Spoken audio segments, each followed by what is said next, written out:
Selamat pagi. Apa kabar pemirsa TVR Parlemen? Senang sekali nih rasanya bisa menyapa pemirsa kembali. Tentunya bersama kami di program TVR 09 dengan saya Alfat Rizky dan juga rekan saya. Dan saya Elisa Purba. Pemirsa, seperti biasa dalam 30 menit ke depan kami akan menyajikan kepada Anda sejumlah berita nasional. Khususnya dari sudut pandang DPR RI sebagai referensi Anda untuk memahami dinamika politik, hukum, ekonomi, sosial, dan budaya di Indonesia. Pemirsa TVR Parlemen, inilah TVR 09 selengkapnya.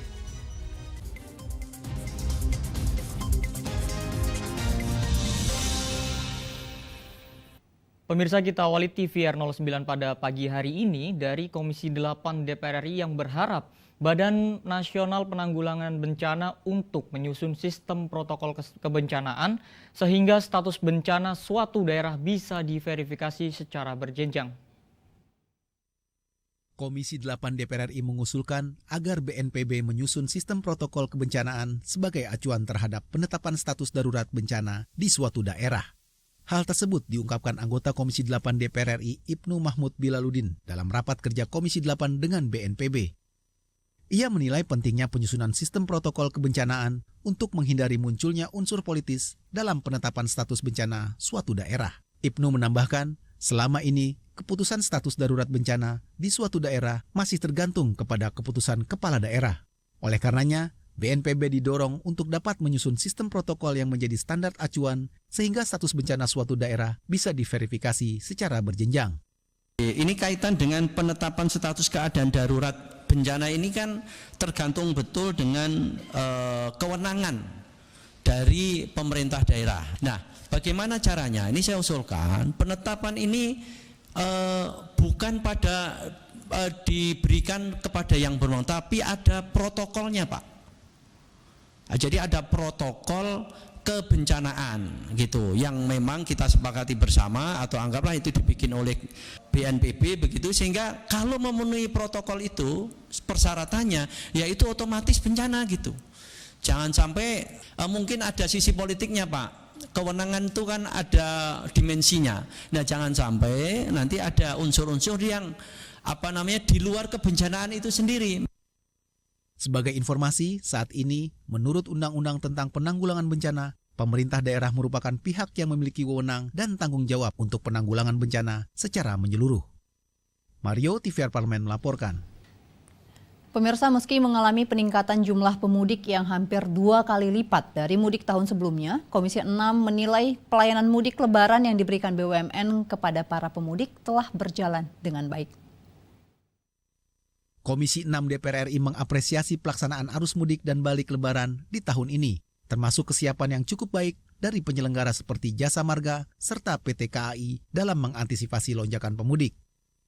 Saat kunjungan kerja ke Bandung, Jawa Barat, Wakil Ketua Komisi 6 DPR RI Martin Manurung menilai koordinasi lintas lembaga yang dilakukan BUMN guna memberikan pelayanan kepada masyarakat dalam arus mudik dan balik telah cukup baik, bukan hanya di jalan tol, tetapi juga di kereta api. Martin mengatakan penyelenggaraan arus mudik dan balik di tahun ini lebih baik jika dibandingkan tahun sebelumnya, meski ada peningkatan jumlah pemudik yang hampir 2 kali lipat dari sebelumnya. Secara umum ya, tahun ini lebih baik daripada tahun lalu. Kan yang kita khawatirkan tadinya kan setelah pembatasan pandemi COVID akan meledak lah seperti itu. Dan memang trafiknya naik. Nah, tapi dengan naiknya trafik ini, penyelenggaraan dari Jasa Marga sebagai operator bisa kita katakan baik ya.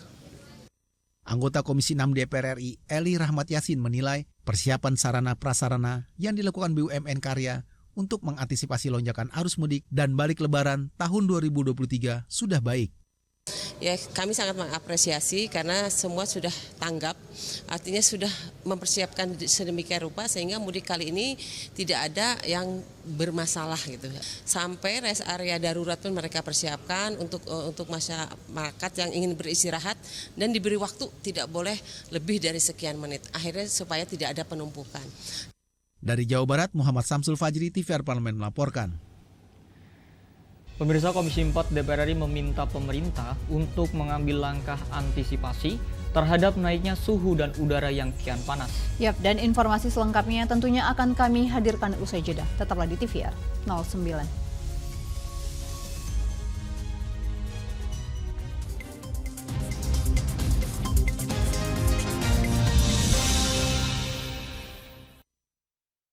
utang-utang dulu saya.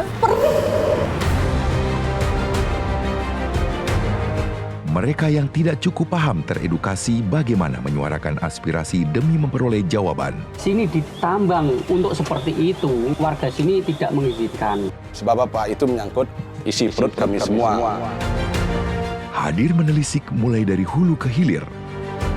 Mengapa? Nah, kalau kita telusuri kenapa banjir ini hampir setiap terjadi.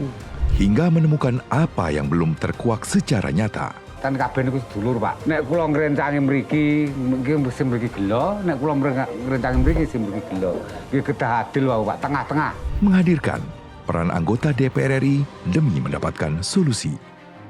Saksikan Suara Dapil, Senin sampai Jumat pukul 10 waktu Indonesia Barat, hanya di TVR Parlemen.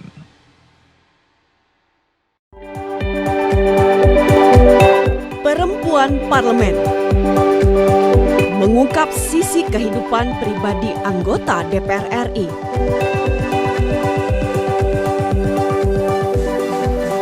Dan partisipasi perempuan dalam politik dan publik. Dan usaha mewujudkan aspirasi masyarakat di setiap sidang sebagai wakil rakyat.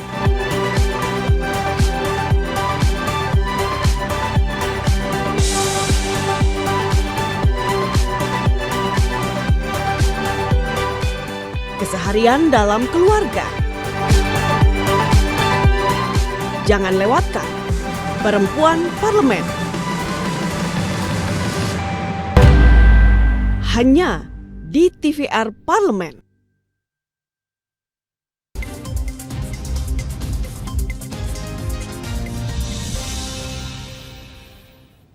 Anda kembali menyaksikan TVR 09. Pemirsa, Komisi 4 DPR RI meminta pemerintah untuk memberikan penyuluhan serta bimbingan teknis kepada para petani dalam mengantisipasi cuaca panas ekstrim yang terjadi saat ini agar tidak mengancam ketahanan pangan nasional.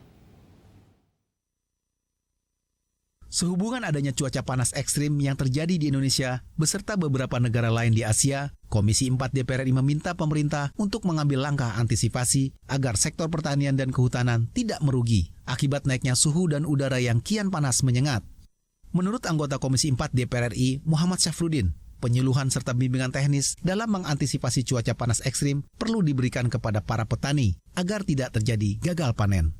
Selain itu, dari sektor kehutanan, pemerintah mesti mewaspadai adanya titik api di sejumlah wilayah agar tidak terjadi kebakaran hutan dan lahan secara tiba-tiba akibat cuaca panas ekstrim tersebut.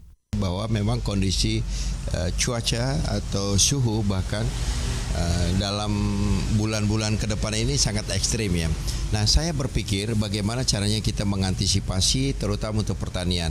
Bagaimana cara kita menyampaikan kepada petani agar bisa mengantisipasi hal tersebut. Supaya panen dan apa yang ditanam oleh petani tidak berpengaruh terhadap kondisi ekstrim yang akan terjadi di Indonesia ini.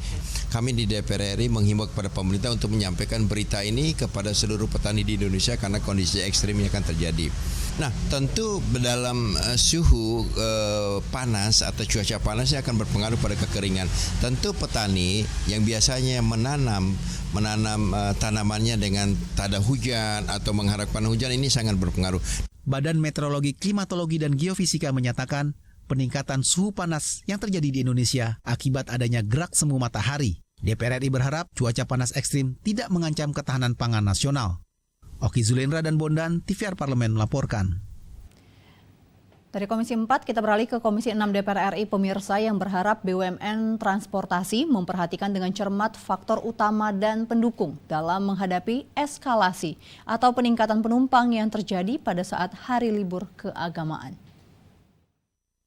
Libur Hari Besar Keagamaan merupakan salah satu momen terjadinya eskalasi atau peningkatan penumpang angkutan umum yang melakukan kegiatan mudik. Anggota Komisi 6 DPR RI mengimbau BUMN Transportasi harus memberi perhatian ekstra pada faktor utama dan pendukung agar arus mudik dan balik masyarakat berjalan lancar. Intan Fauzi menyebutkan masalah fasilitas merupakan hal penting karena berkaitan dengan kenyamanan penumpang saat menggunakan transportasi umum, termasuk juga fasilitas keamanan dan akses mendapatkan tiket. Hal tersebut untuk menghindarkan calon penumpang dari calo maupun tindak kejahatan lainnya. Aspek mitigasi dan ketersediaan BBM juga harus dijamin oleh BUMN Transportasi untuk mendukung kelancaran perjalanan masyarakat saat mudik maupun balik. Dijaga betul bahwa pada hari hanya memang itu ada dan bisa dipakai. Kemudian juga mitigasi pada saat darurat. Jadi 5 catatan saya sudah ada dalam sistem Bapak dan Ibu, hanya tolong dipastikan sampai ke level di bawah di lapangan bahwa itu ada, bukan hanya pada saat paparan pada hari ini saja. Dan tentu yang terakhir adalah komunikasi dengan para calon penumpang. Jangan sampai apa yang sudah didesain oleh Bapak dan Ibu tapi tidak terkomunikasikan ke penumpang. Contoh yang paling kecil adalah pembelian tiket.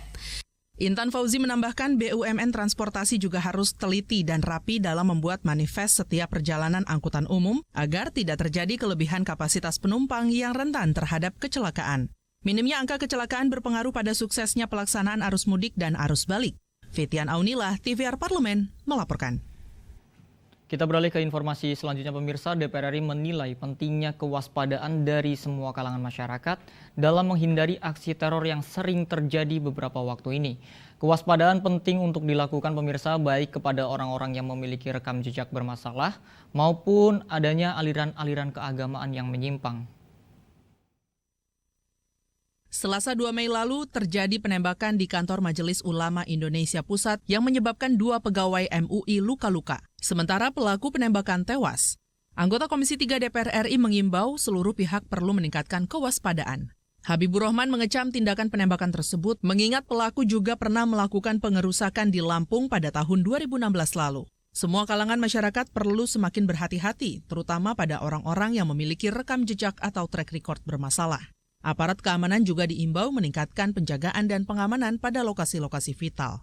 Kita nggak tahu ini orang sudah di brainstorming atau apa yang ada di kepalanya.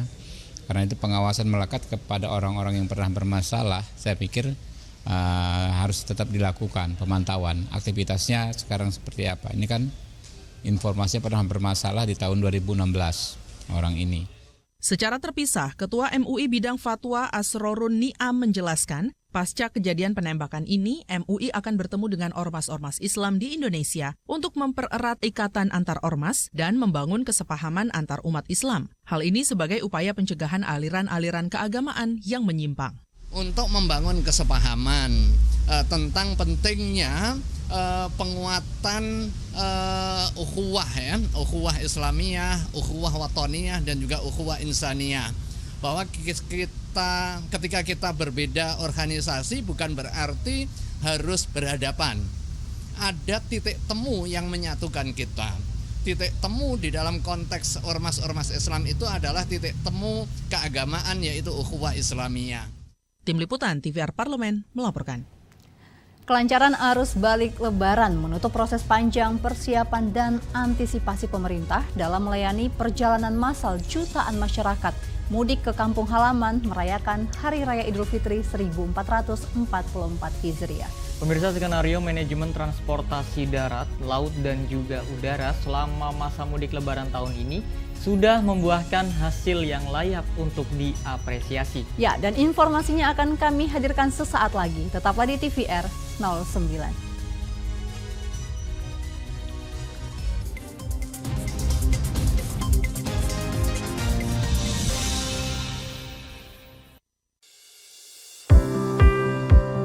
Mengenal tugas dan fungsi DPR RI. Dewan Perwakilan Rakyat atau DPR adalah lembaga negara yang mewakili aspirasi rakyat. Kehadiran DPR RI merupakan salah satu bukti bahwa Indonesia merupakan negara demokrasi.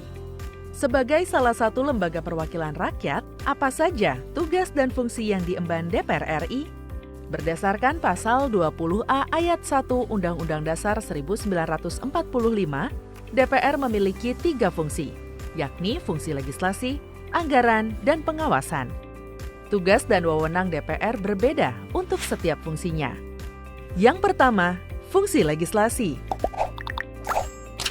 Menyusun program legislasi nasional atau prolegnas, menyusun dan membahas rancangan undang-undang, menerima rancangan undang-undang yang diajukan oleh DPD, membahas rancangan undang-undang yang diusulkan oleh Presiden ataupun DPD, menetapkan undang-undang bersama dengan Presiden, menyetujui atau tidak menyetujui peraturan pemerintah pengganti undang-undang yang diajukan oleh Presiden untuk ditetapkan menjadi undang-undang.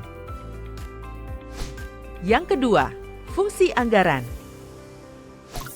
Memberikan persetujuan atas rancangan undang-undang tentang APBN yang diajukan oleh Presiden. Memberikan persetujuan terhadap pemindahntanganan aset negara maupun terhadap perjanjian yang berdampak luas bagi kehidupan rakyat yang terkait dengan beban keuangan negara. Menindaklanjuti hasil pemeriksaan atas pengelolaan dan tanggung jawab keuangan negara yang disampaikan oleh BPK. Memperhatikan pertimbangan DPD atas rancangan undang-undang tentang APBN dan rancangan undang-undang terkait pajak, pendidikan, dan agama. Yang ketiga, fungsi pengawasan. Fungsi pengawasan, DPR bertugas melakukan pengawasan terhadap pelaksanaan undang-undang APBN dan kebijakan pemerintah, serta membahas dan menindaklanjuti hasil pengawasan yang disampaikan oleh DPD. Demikian penjelasan tentang tugas dan fungsi DPR menurut undang-undang. Informasi ini dipersembahkan oleh TV dan Radio Parlemen, Biro Pemberitaan Parlemen, dan Sekretariat Jenderal DPR RI.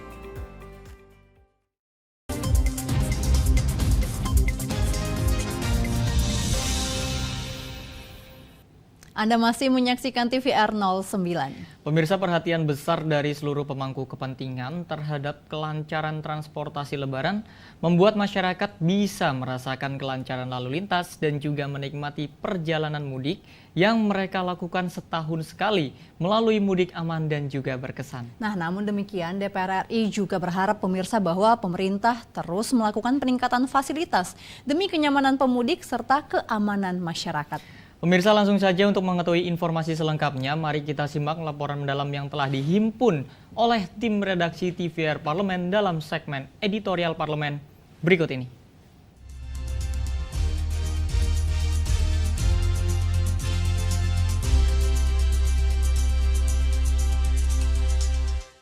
Alhamdulillah, pemerintah dan seluruh pihak yang terlibat serta peran masyarakat kita dapat mengelola arus mudik dengan sebaik-baiknya. Sehingga puncak arus mudik tertinggi sepanjang sejarah beberapa hari yang lalu dapat kita lalui dengan baik dan lancar. Arus mudik dan arus balik Lebaran 2023 telah usai. Pemerintah dan para pemangku kebijakan transportasi nasional yang mengemban tugas untuk memperlancar arus mudik dan arus balik angkutan Lebaran telah mengerahkan segala upaya dan sumber daya untuk kelancaran libur Idul Fitri 1444 Hijriah. Mobilitas masyarakat selama Lebaran tahun ini dinilai berjalan lancar dan aman, di mana sebelumnya berbagai upaya untuk mengurangi resiko kecelakaan dan kemacetan lalu lintas pada saat angkutan Lebaran sudah disiapkan dengan baik.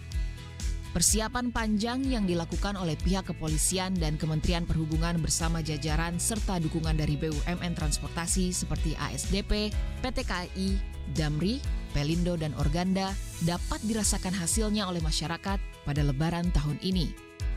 Dari hasil perencanaan, dari pelaksanaannya, lalu kita evaluasi ternyata memang persiapan mereka memang lebih baik dan pada pelaksanaannya mereka memang lebih baik sehingga arus mudik yang kemarin kita jalani menjadi lebih lancar, lebih nyaman. Tentu ini berkat koordinasi dengan berbagai instansi yaitu kepolisian, Kementerian Perhubungan, lalu BUMN yang terkait seperti transportasi dan energi dan bersama-sama dengan pemerintah daerah dan stakeholder yang lainnya. Apresiasi secara khusus patut disematkan kepada sejumlah BUMN di bidang transportasi karena telah mendukung serta memberikan pelayanan kepada masyarakat selama arus mudik dan arus balik. Pelayanan prima diberikan bukan hanya di jalan tol, tetapi juga di kereta api, bandara, dan pelabuhan yang menjadi sarana transportasi umum pilihan masyarakat untuk pulang ke kampung halaman. Ya kalau saya rasa sih secara umum ya tahun ini lebih baik daripada tahun lalu. Kan yang kita khawatirkan tadinya kan setelah pembatasan pandemi COVID, terus kemudian orang sekarang boleh mudik, akan meledak lah seperti itu. Dan memang trafiknya naik hampir 2 kali lipat ya. Juga di kereta api seperti itu. Nah, tapi dengan naiknya trafik ini, penyelenggaraan dari Jasa Marga sebagai operator dan juga kereta api ya, yang juga melayani pemudik, bisa kita katakan baik ya. Jadi tidak ada hambatan-hambatan yang berarti. Tak hanya BUMN transportasi yang unjuk gigi dalam mengatur kelancaran arus mudik dan arus balik Lebaran tahun ini, sejumlah BUMN karya pun sudah jauh-jauh hari turut mempersiapkan untuk mengantisipasi lonjakan arus mudik dan balik Lebaran tahun ini dengan baik. Tadi dari 7 BUMN karya itu mengenai fasilitas mudik kemarin, ya kami sangat mengapresiasi karena semua sudah tanggap, artinya sudah mempersiapkan sedemikian rupa sehingga mudik kali ini tidak ada yang bermasalah gitu. Sementara itu, Polri mencatat angka kecelakaan lalu lintas saat arus mudik dan arus balik tahun 2023 ini turun 25% dibanding tahun 2022 lalu. Selain turunnya angka kecelakaan lalu lintas saat mudik, kinerja Polri dalam membantu masyarakat yang kesulitan saat mudik perlu mendapat apresiasi. Terutama jajaran polisi yang berada di pos-pos pengamanan maupun pos-pos pelayanan yang turun secara langsung membantu masyarakat saat arus mudik maupun arus balik. Ini merupakan langkah yang cerdas, langkah yang sangat tepat, langkah yang sangat membantu masyarakat Republik Indonesia dan bisa dirasakan langsung oleh masyarakat. Ada yang jatuh sendiri dari motornya, dibantu, ada yang kempes ban mobilnya, ban motornya, dibantu oleh kepolisian, diangkut, kemudian dibawa ke tempat tambal ban, itu top sekali. Bahkan ada yang kesasar pula, diperbaiki dan diarahkan ke tempat yang benar. Secara keseluruhan, dapat dikatakan arus mudik dan balik tahun ini berjalan dengan baik jika dibandingkan dengan tahun-tahun sebelumnya. Namun demikian, pemerintah tak boleh jumawa. Sejumlah catatan minor permasalahan selama arus mudik dan balik perlu diperbaiki. Momentum baik ini perlu dipertahankan, sejumlah kekurangan harus ditambal. Inovasi dan terobosan masih diperlukan agar pengelolaan arus mudik dan balik Lebaran tahun-tahun selanjutnya dapat berjalan lebih lancar.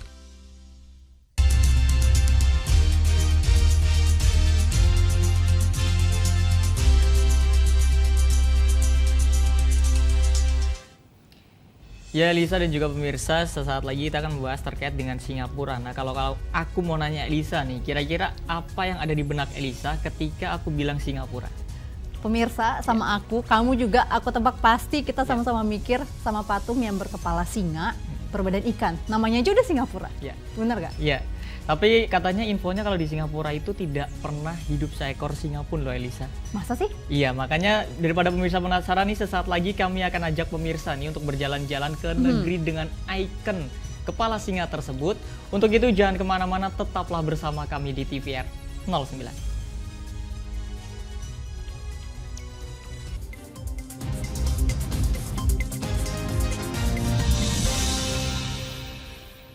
Utang-utang dulu saya. Mereka yang tidak cukup paham teredukasi bagaimana menyuarakan aspirasi demi memperoleh jawaban. Sini ditambang untuk seperti itu, warga sini tidak mengizinkan. Sebab apa? Itu menyangkut isi perut kami semua. Hadir menelisik mulai dari hulu ke hilir. Mengapa? Nah, kalau kita telusuri kenapa banjir ini hampir setiap terjadi, hingga menemukan apa yang belum terkuak secara nyata. Kan kabeh niku sedulur, Pak. Nek kula ngrencangi mriki, nggih sing mriki gelo, nek kula ngrencangi mriki sing mriki gelo. Nggih kedah adil wae, Pak, tengah-tengah. Menghadirkan peran anggota DPR RI demi mendapatkan solusi. Saksikan Suara Dapil, Senin sampai Jumat pukul 10 waktu Indonesia Barat, hanya di TVR Parlemen.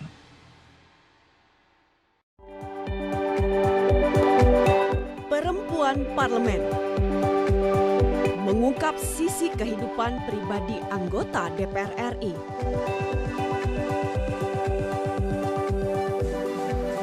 Dan partisipasi perempuan dalam politik dan publik. dan usaha mewujudkan aspirasi masyarakat di setiap sidang sebagai wakil rakyat.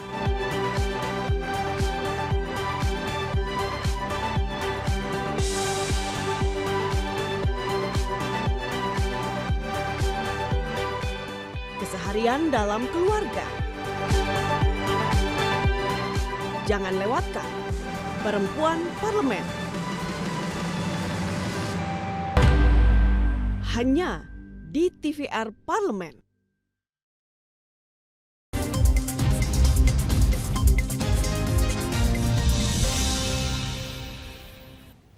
Ya, terima kasih pemirsa, Anda masih bersama kami di TVR 09. Nah, pemirsa juga Alfa, Ya. tadi kita udah membahas terkait dengan Singapura dan juga tadi pasti kita mikirnya adanya patung Merlion ya. Ya. Berkepala singa, berbadan ikan. Nah, ini salah satu tempat wisata di Singapura yang gratis loh. Kamu tinggal datang foto-foto. Nah, tapi pemirsa ada juga beberapa tempat wisata di Singapura itu yang menyandang predikat yang mendunia. Nah, bahkan kalau kamu tahu film Batman, kalau kamu suka, nah itu salah satunya di Singapura terdapat kelelawar raksasa nih pemirsa, diberi nama Flying Fox. Nah, selain itu pemirsa, Singapura juga menjadi salah satu negeri dengan penduduk terpadat di dunia setelah Monaco. Wow. Nah, belum selesai nih Elisa keunikannya terkait dengan Singapura. Nah, Singapura ini termasuk sebagai negeri yang multikultural atau dengan budayanya banyak di sana. Negeri tetangga dekat dari Indonesia, ternyata banyak sekali informasi yang perlu kita tahu ya. Nah pemirsa, berikut kami sajikan untuk Anda dalam segmen Intips, informasi dan tips berikut ini.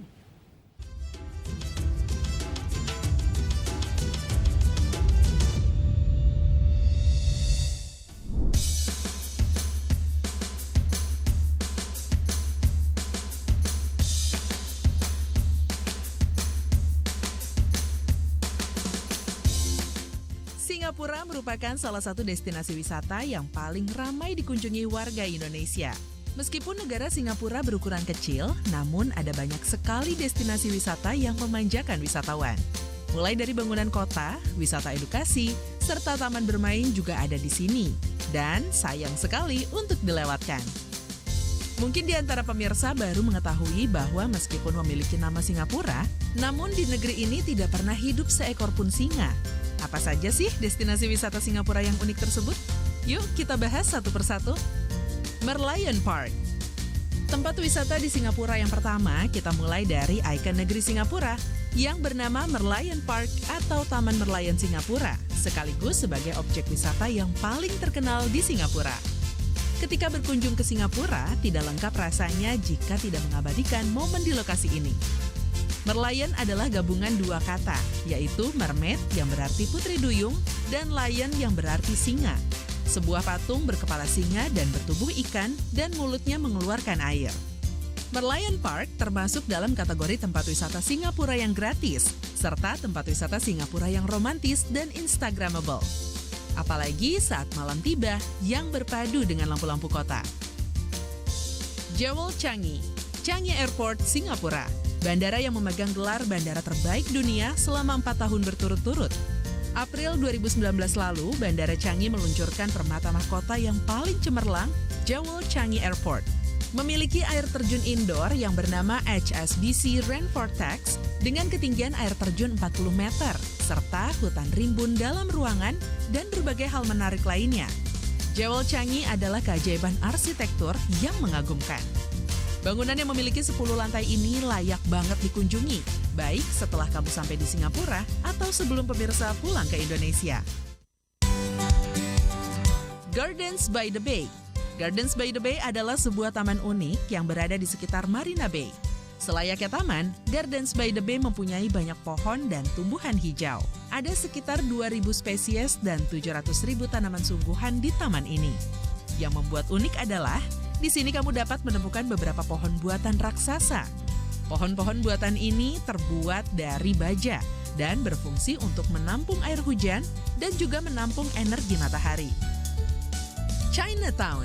Sesuai dengan namanya, Chinatown adalah sebuah kawasan dengan suasana seperti di Cina. Mayoritas penduduk di daerah Chinatown adalah keturunan Cina, sehingga sangat terasa kentalnya budaya Cina di daerah ini. Mulai dari bangunan, hiasan, hingga barang dagangan. Selain itu, tempat wisata Singapura ini juga menyediakan berbagai cenderamata yang beraneka ragam. Mudah sekali untuk mencapai Chinatown, pemirsa cukup menggunakan MRT dan turun di stasiun Chinatown. Nah pemirsa, itu tadi destinasi wisata di Singapura yang unik dan instagramable. Salah satu alasan mengapa Singapura terbukti menjadi daya tarik wisatawan sebagai rumah adalah kemudahan hidup. Terutama dalam hal tempat tinggal, transportasi, dan sistem pemerintahannya. Sampai jumpa lagi di program Intips berikutnya.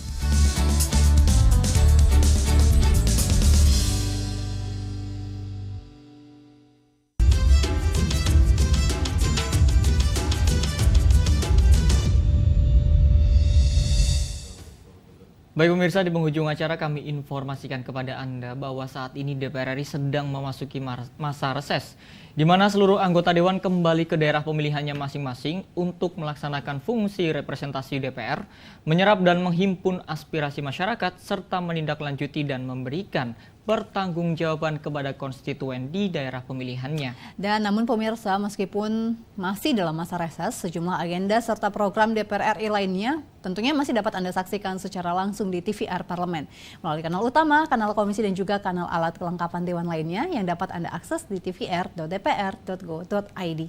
Dan pemirsa, segmen tadi sekaligus menutup perjumpaan kita pada pagi hari ini. Dan kami segenap kru TVR Parlemen yang bertugas tentunya mengucapkan terima kasih telah menyaksikan TVR 09 pagi ini. Ada saya Elisa Purba dan juga rekan saya Selva Rizky. Sampai berjumpa kembali di TVR 09 esok pagi. TVR Parlemen, Referensi Indonesia.